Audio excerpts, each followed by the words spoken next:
Philip लार्कन।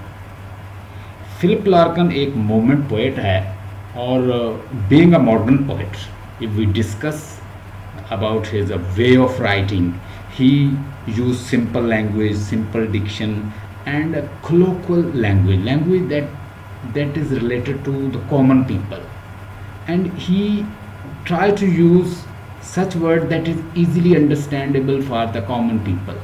तो ये एक मूवमेंट पोएट है जो 1930-40 और 1950 के ये दो जो डेकेड्स हैं, इस डेकेड में और आफ्टर वर्ल्ड वार 2 जो है उसके बाद का जो डेकेड है, उसके बाद का जो ड्यूरेशन है, इसमें इन्होंने बड़ी ज़बरदस्त पोइट्री की है और उसमें सिलेक्टेड नेम्स हैं वो हम डिस्कस करेंगे।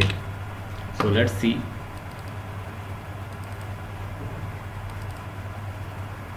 फिलिप लार्कन को हम डिस्कस करेंगे आज इंशाल्लाह, इसकी बायोग्राफी को देखेंगे। फिलिप लार्कन कोवेंट्री एक प्लेस है, सिटी है कोवेंट्री, इंग्लैंड का, उसमें पैदा हुए।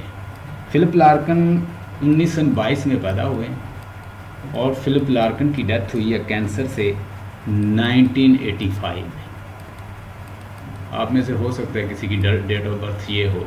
तो ये एक मॉडर्न पोएट था, इसको मॉडर्न पोएट और मॉडर्न पोएट का आपको पता है कि वो क्या यूज़ करते हैं, सिंबलिज्म यूज़ करते हैं, वो क्या यूज़ करते हैं, वो लिटरेरी डिवाइसेस यूज़ करते हैं जैसे onomatopoeia, figure of speech, like that. और ये एक मूवमेंट पोएट का भी हिस्सा था। वो पोएट्स जो थे वो एक सिलेक्टेड डिक्शन जो है वो यूज़ करते थे, easy, colloquial, related to the common people में अंडरस्टैंड, थोड़ा सा हट के ये लिखता है। और इसकी पोइट्री के अंदर हमें जो चीज़ मिलती है उसे हम कहते हैं डिसअपॉइंटमेंट।